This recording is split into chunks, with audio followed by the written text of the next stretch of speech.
We bought this flip a year ago and we profited over $390,000 on it. Remember the last video on Matt McKeever's channel that I was on a year ago? We were talking hypothetical numbers about this exact project. We have another property in Ailsa Craig under contract, so that's also another flip with the same JV partner that I bought the fourplex with. It's a single family home, been approved to split into 4 lots, renovate the house, and then we're probably gonna sell everything off. Gotcha. So here are the real numbers. So this is the property I bought. It was a single family home with the approval to split 2 lots on this side of the house, as well as a lot on the other side of the house. So this house and 3 lots total. Let me take you inside and show you the project. So before I get into the numbers about the house, let me actually show you what we did with the house. I did a lot of black finishes, as you'll notice. So I used to watch a lot of HGTV, which is where I got a lot of my design ideas. Just don't follow HGTV if you think that's really how flips get done, because it's not. And so the black was really nice with the yellow, and I carried that black throughout the house. All right, come on in, guys. So it's a nice big open space. See the high ceilings, tons of pot lights, just like, looks like an airport runway. And I've got some nice hanging lights, and we've got this massive countertop here. And so we did a little nicer finishes. So this is not your builder's grade countertop, but a level above, as well as some nice black finishes, some nice hanging lights, a gas stove. My house doesn't even have a gas stove. This is nice. And then a nice fridge and some open shelving. We did a lot of design features to this place to make it really nice and sellable. And the ceilings are almost 11 feet high. So it's a really nice space to spend some time in. And so we wanted it to be nice and open so that parents can see the kids and everyone can be together, because that's how a lot of homes are anymore. Everything's open concept. And I want to say this kitchen, this is a custom kitchen. This is not an IKEA kitchen. So it is custom made, well put together. It's actually really good quality. I'm very proud of the job we did on this house. Let's go to the master bedroom and take a look. You can see I did the black contrast finishes all throughout as well. And here we've got the high ceilings with pot lights and an exposed brick wall. And so I love this feature, and I think everyone else will as well. And then we also have engineered hardwood flooring all throughout. So there's a 6-inch wide plank engineered hardwood, and I think it adds a nice touch. It's not vinyl plank. So there's something to be said about hardwood, even if it's engineered hardwood. So on to the second bedroom now. So this was originally a 2-bedroom house. We made it a 3-bedroom house. This bedroom was originally the front patio. So we were able to turn this into a full bedroom and add a lot of value. And so the same engineered hardwood running throughout, pot lights, nice big closet. So this is good for kids, this room. So on to the bathroom.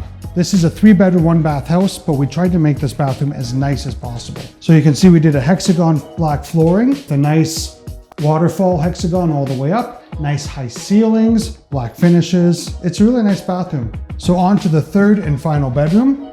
So here it's a pretty basic bedroom. All new windows, just like the rest of the house. Pot lights, just like the rest of the house. So it's a nice room that shows well. So over here, that's the entryway to the basement. It's just for utility only. There's nothing nice to see down there. And here's the outside. So we have a new back deck here, just a little one. And then the backyard still needs to be landscaped. I'm going to leave that for the new owners, as there's going to be a lot of building and action around here and a lot of dirt moving around, because whoever bought these lots, they're building 3 houses right away. So there's going to be a lot of disruption. So the new owners can take care of everything once that's done. So now that I've shown everyone the house, I know everybody wants to see the numbers. So let's go in and talk numbers. So when I was on Matt McKeever's YouTube channel a year ago, I discussed estimates to what this project was going to cost and profit. And so the estimate was a purchase price of $260,000, renovation costs of $75,000, severance costs of $20,000, and holding and closing costs of $5,000. So that adds up to a total of $380,000. So that's what I was expecting to spend on this project. And then for sale numbers, I was expecting to get $350,000 for the house and then $95,000 for each of the lots. So that would have got me a total sale price of $635,000 minus commissions and closing costs of $30,000, and then minus my original cost of $380,000. So that would get me a total profit of $225,000 divided by 2, because I was the active partner and I had a money partner. So we were splitting everything 50-50. So then my cut would be $112,000. That was my original estimates. So those were the previous estimate numbers before I actually started the project. Now I'm going to give you the real numbers now that all the lots and the house is sold.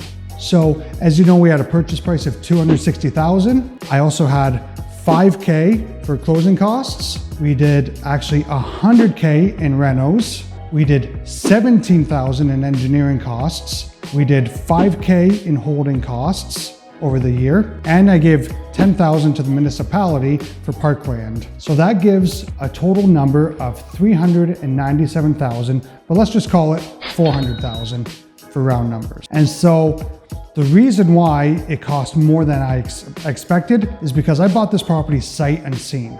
So when I actually got here, I realized it was plaster on the brick. There was no framed walls, nowhere to run electrical, no insulation. So we ended up framing all the exterior walls, and we ran all new electrical and insulating. So that brought up my costs quite a bit. And then I was also having trouble getting the help I needed.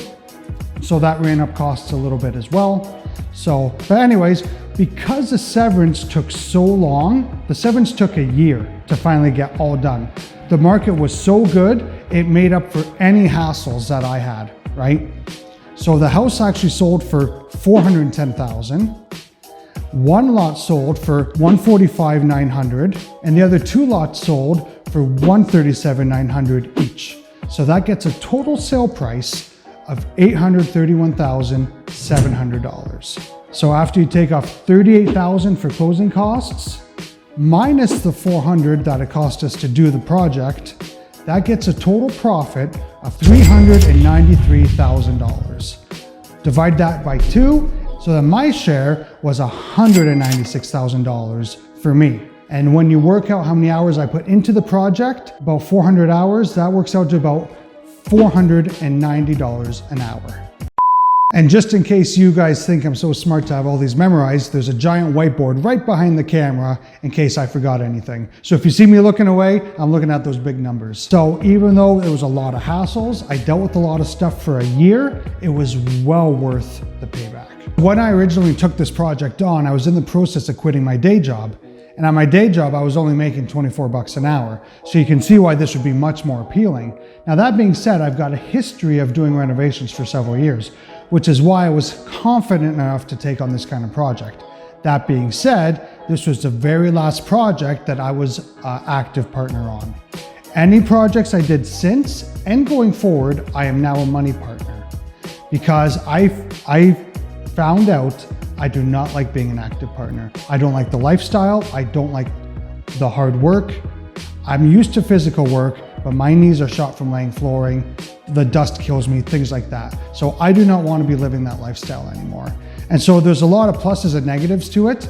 If you don't have money and you have skills, I would recommend you start being an active partner. But as soon as you start building a net worth and you want a nicer lifestyle, I would suggest you transfer to being a money partner and find even a better active partner than what you were.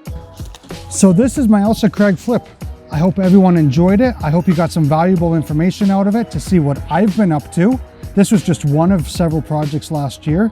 And if I could leave you with a couple tips of advice, I would say if you're buying a property sight unseen, there's more risks involved, so make sure you're really padding your numbers.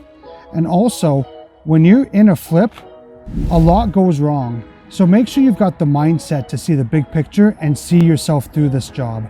I also want to thank Matt McKeever and his channel for supporting me and my project and my journey. Go ahead and connect with me on Instagram.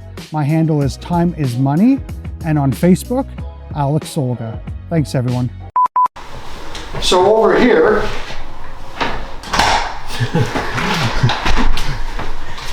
take this.